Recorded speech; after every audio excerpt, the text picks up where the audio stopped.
एक दिन की बात है। कौन सा दिन था? दीपावली का अवसर था। कार्तिक का महीना। दिवाली कब पड़ती है? कार्तिक में पड़ती है। अच्छा, जो भी भक्त वैष्णव हैं उनको कार्तिक के महीने में अपनी सेवा और पूजा को थोड़ी बढ़ा लेना चाहिए। हाँ, सामान्य दिनों में आप यदि 10 माला जपते हैं तो कार्तिक में कम से कम 15 कर दो। कार्तिक का जो महीना होता है वो वैष्णवों के लिए बड़ा विशेष होता है। इस महीने का दूसरा नाम क्या है? दामोदर मास।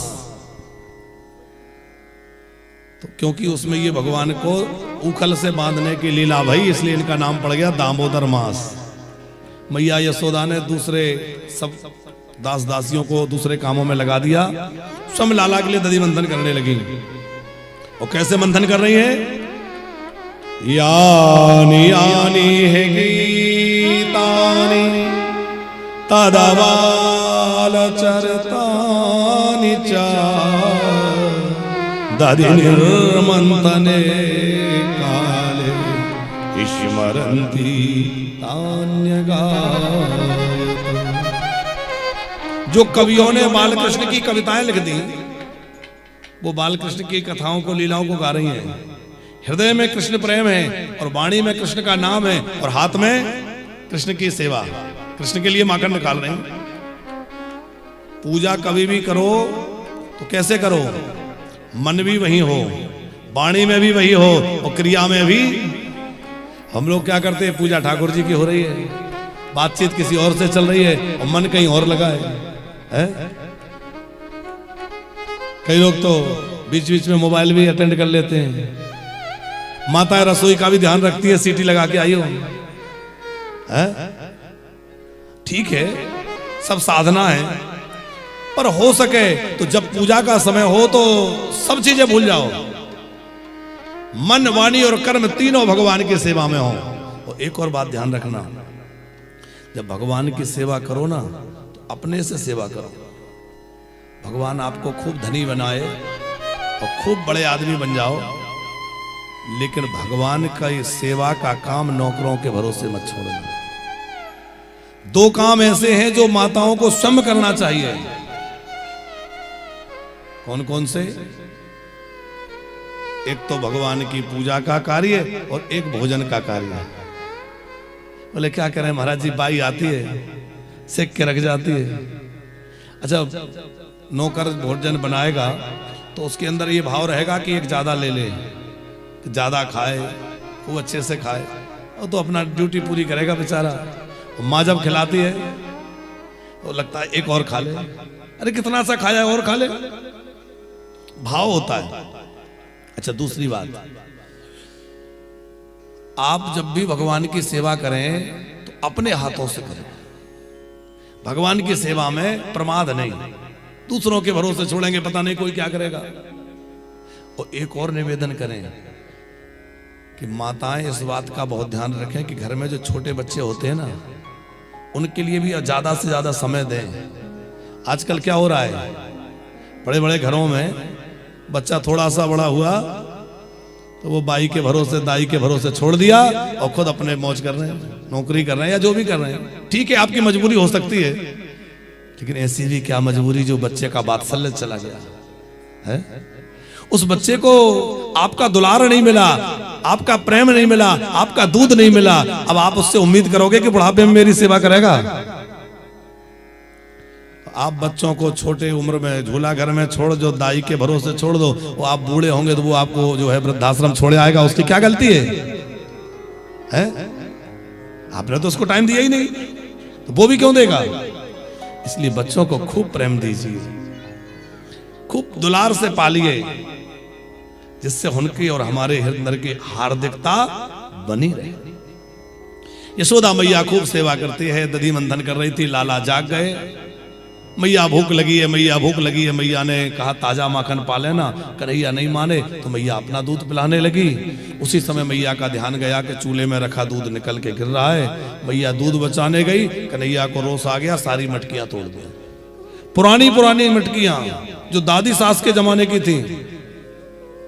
अच्छा, माताएं पुरानी स्मृतियों को बड़े संजो के रखती हैं। ये हमारी दादी सास के जमाने का है, ये सासू जी के जमाने का है। चाहे आभूषण हो, चाहे कोई और वस्तु हो, रखती है ना, आभूषण रखती है कि हमारी दादी सास के समय का है, वो पहनती थी, तो वो एक स्मृति होती है। उस रूप में मान लो वो अभी तक हमारे बीच में है, एक ऐसा अनुभव रहता है।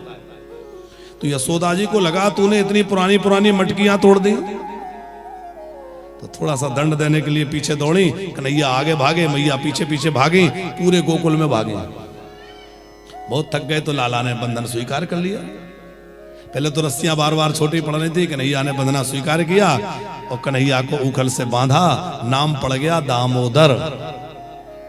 बोले दामोदर भगवान की जय। उखल खींचते हुए आगे बढ़े, दो वृक्ष खड़े थे, उनमें उखल अटका, थोड़ा झटका लगाया, वृक्ष गिरे, उनमें से दो पुरुष प्रकट हुए और दोनों ने भगवान की बड़ी प्यारी स्तुति करी।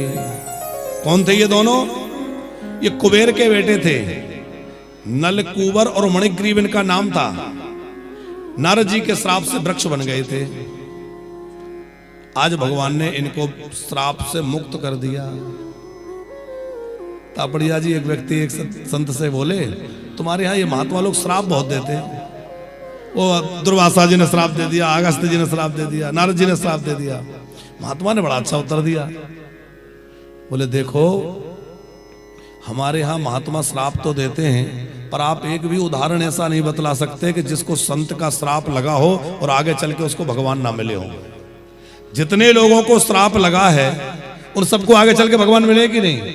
तो बोले जिन संतों का श्राप भगवान से मिला सकता है, उनका वरदान कितना शक्तिशाली होगा। विचार करो, वरदान में कितना सामर्थ्य होगा।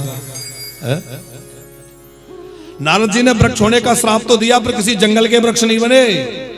अति दुर्लभ ब्रजवास मिला, वृंदावन के वृक्ष बने। ब्रजवास साधारण नहीं है, ये हमारे अपने पुरुषार्थ से ब्रजवास नहीं मिल सकता। ब्रजवास मिलता है किशोरी जी की कृपा से, राधा रानी की कृपा से, ठाकुर जी की विशेष अनुकंपा से, संतों की सदगुरु की कृपा से। तो नारद जी की कृपा हो गई तो कुबेर के बेटों को वृक्ष के रूप में सही पर क्या मिला? ब्रजवास मिल गया। और कन्हैया की कितनी लीलाओं का दर्शन मिला, बाल लीलाओं का, जन्मोत्सव का, नामकरण का, दधी कांधाओ महोत्सव आदि आदि सबका दर्शन हुआ और कन्हैया की कृपा से मुक्त हो गए। तो संत यदि आशीर्वाद दें तब तो बहुत अच्छा है, पर संत यदि क्रोध करके भी कुछ कह दे तो भी मंगल ही होता है, क्योंकि संतों की वाणी तो सदा मंगल ही करती है। यमलार्जुन का उद्धार हुआ है, पर नंद बाबा को लगा कि यहां तो आए दिन कुछ ना कुछ होता ही रहता है, अब हम यहां नहीं रहेंगे, कहां जाएं?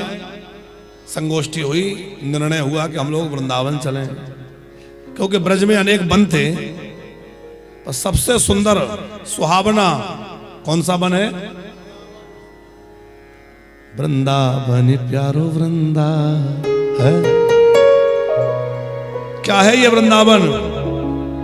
कि प्रेम की पिपास देख देख निज प्रेमियों को, प्रेम की समुद्र सीमा तोड़ के बहाया है। भाव के रसीले जन निराश न होंगे अब, और कामना की पूर्ति हेतु कल्प तरु लगाया।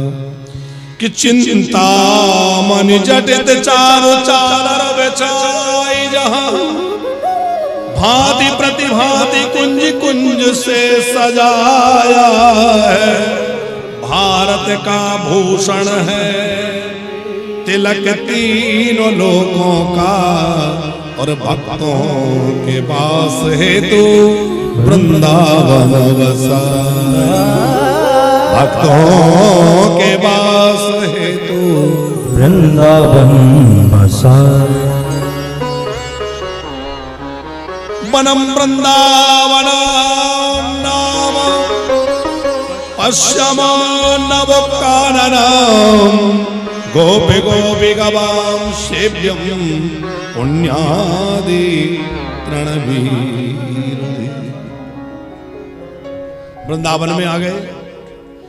अब थोड़ा जल्दी जल्दी सुना रहे हम, क्योंकि हम सोच रहे हैं थोड़ा सा वेणु गीत सुनाएं आज। तो वृंदावन में आकर के कन्हैया ने बछड़े चराना प्रारंभ किया।